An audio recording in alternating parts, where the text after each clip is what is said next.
আসসালামু আলাইকুম, কেমন আছেন সবাই? আশা করি আল্লাহর রহমতে সবাই ভালো আছেন। আলহামদুলিল্লাহ আমরাও ভালো আছি। প্রতিদিনের মতো আজকে একটা নতুন ব্লগ নিয়ে আসলাম। আশা করি ভিডিওটা ভালো লাগবে, আর ভালো লাগলে সাবস্ক্রাইব করে দিবেন, লাইক কমেন্ট শেয়ার করে পাশে থাকবেন, বেল আইকনে ক্লিক করে রাখবেন প্রতিদিন নতুন নতুন ভিডিও পেতে। আর যারা এই কাজটি অলরেডি করে রেখেছেন তাদেরকে অসংখ্য ধন্যবাদ।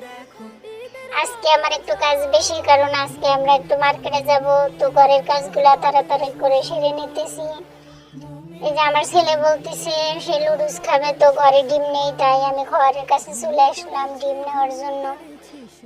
মাশাআল্লাহ আমার মুরগির মোরগগুলো অনেক বড় হয়েছে। এর ঈদে দেখি একটা খাওয়া যায় কিনা। এই মোরগগুলো রাখছিলাম, আমার বাবা আসবে তখন খাবো, কিন্তু আমার বাবা আসতেছে না, তো এখন আমাদেরকেই খেতে হবে। আসলে মেয়েদের কপালে এরকম, শ্বশুর বাড়ি গেলে আর কোনো নিজেদের ইচ্ছা পূরণ করা যায় না। মন চাইলেও, হাজার চেষ্টা করলেও মনের মতো করে রাখা যায় না, থাকা যায় না। এই 5টা বছর হয়ে গেছে আমি আমার বাবা বাড়িতে বাবার মায়ের ফ্যামিলির সাথে ঈদ করতে পারি না। তো আলহামদুলিল্লাহ আল্লাহ কপালে যা রাখছে ওইটাই হইতেছে। এই যে আমি চাদরগুলো ধুয়ে নিলাম, বাবুরে লুডুস রান্না করে দিয়ে এসে। তো আজকে বাহিরে বসে ধুইলাম, তো তাই ওই পলিথিনটাও শুকা দিয়ে নিলাম। কলপার একটু জায়গা কম, ধুইতে একটু মুশকিল লাগে, তাই আমি বাইরে বসে উঠানে বসে ধুইলাম। তো উঠানে বালু, তাই ওই কাগজটা বিছিয়ে নিয়েছিলাম। এখন চলে আসলাম, আমি একটা র্যাক বানাইতেছি। তা তো আপনারা ওই দিন দেখলেন, তো র্যাকটা শুকাইছে কিনা, তাহলে আবার কাজ করতে হবে। তো দেখি মাশাআল্লাহ ভালোই শুকাইছে, এখন এটার উপরে আবার কাজ করতে হবে, কিন্তু আজকে সময় নাই, দেখি কালকে করতে পারি কিনা।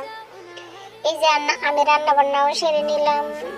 আজকে উস্তা আর আলু ভাজি করব, আর পুঁই শাক আর মাছ ভাজি করব। এখন আমরা রওনা দিয়ে দিলাম বিকেলে বেলা মার্কেটে যাওয়ার উদ্দেশ্যে। আমার ছেলে বলতেছে মা আমার কোলে নাও, তাই ওরে একটু কোলে নিতেছি, কারণ গাড়ি আসা পর্যন্ত অপেক্ষা। গাড়ি বলতে বাবুর বাবা নামাজে গেছে, উনি রাস্তায় দাঁড়াইতে বলছে, উনি ওইখান থেকে আমাদের নিয়ে যাইবে।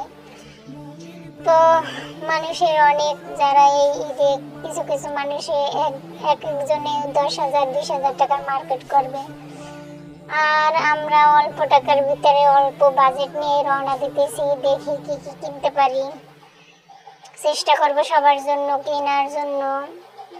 দেখি কি হয়, কত দূর হয়। তো আমরা দাঁড়িয়ে থাকতে থাকতে বাবুর বাবা চলে আসলো, তাই আমরা এখন গাড়িতে উঠে যাইতেছি। তখন আমি আবার একটু ভিডিও করতেছিলাম। তো আমরা কেনাকাটা সম্পূর্ণ করে ফেলেছি প্রায়। দেখি আর কিছু বাকি আছে কেনার, কিনে নিব।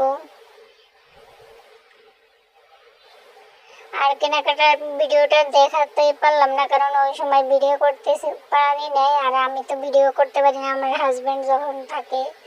এই যে আমার কি কি কিনলাম, প্রথমে এই যে আমার শ্বশুর শাশুড়ির জন্য নিলাম, তারপর আমার হাজব্যান্ডের জন্য, মানে বাবুর বাবার জন্য, আর এইগুলা ছেলের জন্য। আলহামদুলিল্লাহ আমরা অল্প বাজেটে তাও পুরো ফ্যামিলির জন্য কিনতে পারছি, তার জন্য আল্লাহর কাছে লাখ লাখ শুক্রিয়া। আজকের ভিডিওটা এই পর্যন্তই, সবার সুস্থতা কামনা করে শেষ করলাম।